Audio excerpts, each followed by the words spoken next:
Okay, gene mutations and transposable elements in chapter 18. We'll first discuss gene mutations, then we'll get into the main groups of transposable elements, and lastly discuss their importance with regards to evolution. So gene mutations, the kind that are important to us are germline mutations. Somatic mutations happen in the cells that aren't involved in reproduction and don't concern us in genetics. And these other various terms below that we'll discuss momentarily. So this shows in a zebrafish the difference between a somatic mutation and a germline mutation. A somatic mutation occurs via mitosis and is not passed on to the offspring, although they can be important in cancer. But germline mutations occur in the cells that are going to become the gametes, and then those mutations will be passed on to the next generation. So they're important to us here in this course. So one type are substitutions, and two of those are recognized: transitions versus transversions. And transitions, of course, are much more common than transversions. In transition, we substitute a purine for a purine or a pyrimidine for a pyrimidine. Transversions are purines for pyrimidines or vice versa. And silent substitutions are ones that don't change the amino acid sequence in the protein. So think about the third base in many codons. We don't get a change in the amino acid at all with a mutation there, the substitution there. And sometimes these silent substitutions can be called synonymous substitutions. So let's see, here's our original DNA sequence at the top. A one-base substitution alters a single codon, so we go from GTA to GCA, for instance. And then an insertion or a deletion alters the reading frame for many codons. So here we insert an extra T or remove a T, and we've had what's called a frame shift mutation. These are also called point mutations because they occur at a single point in the DNA molecule or a single nucleotide. So this shows transitions, and this transversions, which again are much less common because, of course, we're altering the chemistry of the DNA molecule more significantly, and the DNA polymerases, which have proofreading ability to remember, can more easily detect this and fix it. So SNPs are single nucleotide polymorphisms and defined as a single base pair difference among members of a species.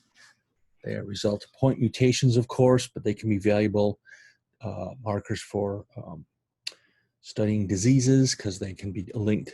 Certain SNPs can be linked to disease alleles, where others in the same population are linked to the more healthy alleles. And indel is just an abbreviation for insertions and or deletions. So this shows some of the more common gene mutations. So on the left here, we've got no mutations, with our DNA sequence being TCA-AGT, giving rise to the mRNA codon UCA, which gives us the amino acid serine. But a missense mutation, we have a substitution in the middle base of the codon, and that gives us the amino acid leucine.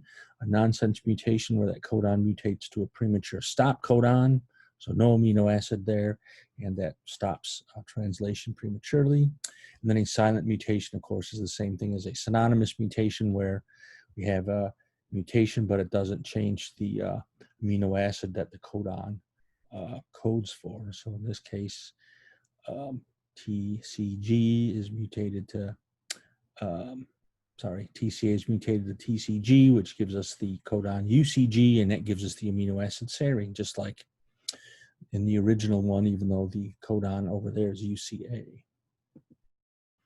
So now on to transposable elements. So this is the hero of our story, Barbara McClintock, who discovered these transposable elements. Here she is in about 1990 when she's quite elderly, and she's holding the organism that she worked on, corn. Here she is on the left as a younger lady with a colleague, and Harriet Kreitman, and these two were able to demonstrate that genes really reside on chromosomes. So Barbara was just trying to figure out why certain strains of corn have striping and speckling on them. And in doing so, she discovered transposable elements and got a Nobel Prize for that. So she did her work on this in the 1940s and 1950s when there weren't many women in science, and was awarded with the Nobel Prize in 1983, which is a pretty long time after her work. Many think that people were skeptical of these jumping genes that this woman found, and that's why it took her so long to get the Nobel Prize. But anyway, she studied the color and color inhibitor alleles in the corn, like is in that corn lab I posted the other day. And in doing so, discovered the ACDS family of transposable elements. And so they can cause chromosomal breakage and loss of the color inhibitor allele. And this in turn causes the striping and spotting of the kernels of corn. So they're really mosaics, those corn kernels are. So transposons are called transposable elements or jumping genes. They're mobile genetic elements. Many of them contain an enzyme called transposase that catalyzes their movement from one portion of a DNA molecule to another. And this process is known as transposition. So transposase is the enzyme that causes transposition. So here are common features of transposable elements. So the area in the middle there that is yellow can have the gene transposase as well as other genes, and then it's flanked by the green sequences called terminal inverted repeats, or sometimes inverted terminal repeats. Either way, it's the same thing. And then the flanking direct repeats in pink there are created when the transposable element inserts itself into that region of the gene created from the host genome. So transposons can form a large portion of the genome. In corn, they're more than 50% of the genome. In fruit flies, they're 12 to 15% of the genome. They can affect the gene expression if they insert into or right next to a gene. And they can also cause chromosomal rearrangements. And many are flanked by those ITRs, or again, TIRs, same thing, inverted terminal repeats or terminal inverted repeats. So the class 1 transposons are called retrotransposons. So think retroviruses, okay? They don't have the gene for the enzyme transposase, but they transpose by an RNA intermediate that then undergoes reverse transcription. So this shows you that process. So there's the retrotransposon at the top there in orange. It transcribes itself into RNA, and then reverse transcriptase turns that RNA into double-stranded DNA, which then inserts itself into a new space in the genome. And so now we, as you can see at the bottom, got the old copy and the new copy. And then replication fills in the gaps, creating those flanking direct repeats, the little areas in purple or pink or whatever on either side of the retrotransposon. So these class 1 retrotransposons, or class 1 transposons, excuse me, which are retrotransposons similar to retroviruses. They're not found in prokaryotes, but quite common in eukaryotes. In us mammals, we have allele repeats, signs, and lines that make up a significant chunk of our genome. There are copia elements in Drosophila and tie elements in yeast. So they're widespread among eukaryotes. Signs are short interspersed nuclear elements that range from 200 to 400 base pairs in length. 11% of our genome is made of these signs. And these allele repeats are among the most common human transposable elements in our genomes. They've been known to cause mutations in more than 20 cases of genetic diseases. Lines are similar, but these are longer and long interspersed nuclear elements. There can be up to 900,000 copies per genome. They range in size from as small as 900 base pairs up to 6,000 base pairs. 21% of our DNA is made up of these lines. And one called line 1, which was on chromosome 22, of course, transcribed itself into RNA and then via reverse transcriptase into DNA. And it inserted itself in a gene in the X chromosome. That gene happened to be one for protein factor 8, which is a blood clotting factor. And in this instance, it caused hemophilia in a person because, of course, it inserts in the middle of a gene, it disrupts the gene's function. So here we see grape color that is determined by transposable elements. So the what they're calling black grapes, the wild type, really dark purple grapes have lots of the red pigment anthocyanin, which makes them dark. But this GRET1 retrotransposon, if it inserts right next to that gene for anthocyanin, will disrupt the function of that gene, and now the plant doesn't produce anthocyanin anymore, and the grapes are what they're calling white grapes, which are really green. They're just green like the rest of the plant. But then if a mutation happens and the retrotransposon moves, but it leaves part of itself behind, as shown in this little purple region at the bottom, that restores some of the function of that gene, and that's how we get red grapes. They produce some anthocyanin, but not as much as the wild type purple grapes we see at the top. Now these are the copia elements that alter eye color in fruit flies and Drosophila. And the little triangles there indicate, the lines indicate where along the gene they insert, and the color of that triangle indicates the color that the eyes take on. And if we look over at the below exons, the numbers 1, 2, 3, 4, and 5 by those thicker black lines, those are the actual exons in the gene. So depending on where they insert, they can alter the color of that gene. And moving on to class 2 transposable elements. These transpose as DNA, and they again generate flanking repeats. They have genes that encode transposase, but sometimes they have other genes, and their transposition may be replicative or not, meaning they may copy themselves when they move, or they just may move and not copy themselves. So these include the transposable elements found in bacteria, which are important in antibiotic resistance because they can insert near each other and capture the genes in between them, which are sometimes antibiotic resistance genes, causing them to spread rapidly throughout a population of bacteria, which is not what we want. So here is the transposition of insertion sequence elements. That's IS stands for insertion sequences. These are found in bacteria. And so we can see that the host DNA is cut where the two arrows are.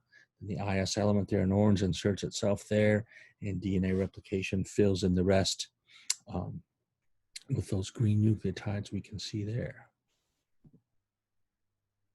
Now, what Barbara McClintock was studying in the corn was this ACDS group of transposable elements, where DS stands for dissociation, and they cause chromosomal breaks.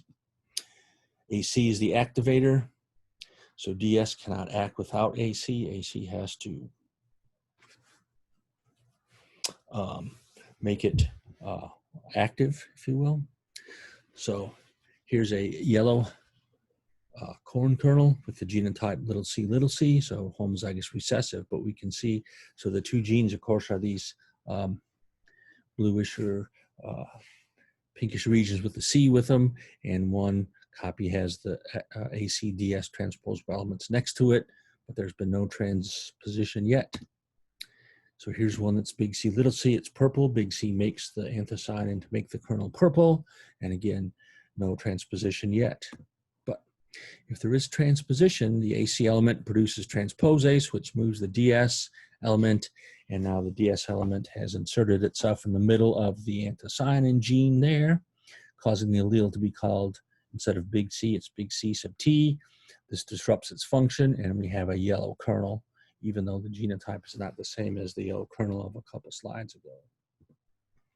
And then, if transposition occurs again and the DS element leaves the big C allele, it restores its function, and it can now produce anthocyanin again.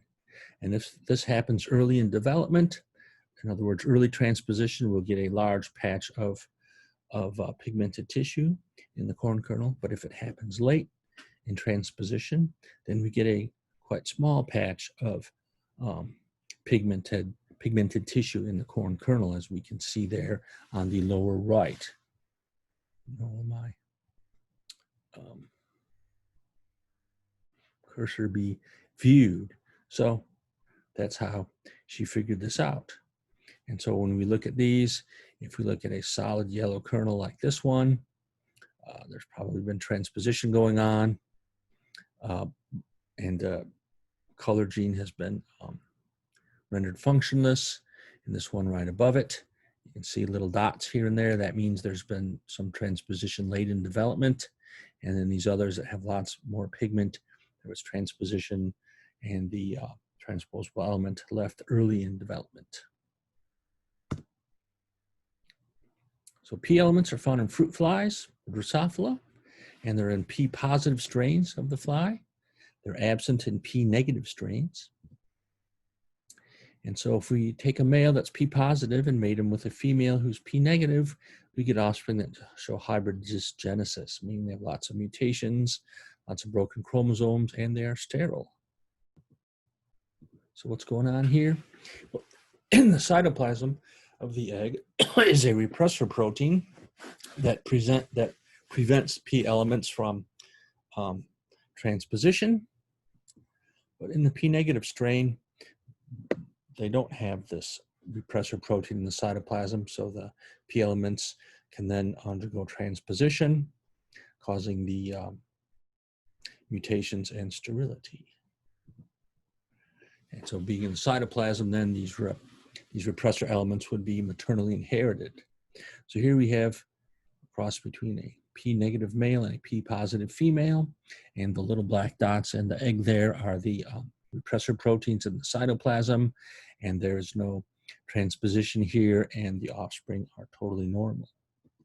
But in the reciprocal cross of a P positive male fly with a P negative female fly, the male introduces the P elements in his nuclear DNA, but the female has no repressor proteins to stop their activity, so they undergo a burst of transposition in the embryo fly, and this results in mutations, chromosomal aberrations, and sterile offspring, as we can see down at the bottom there.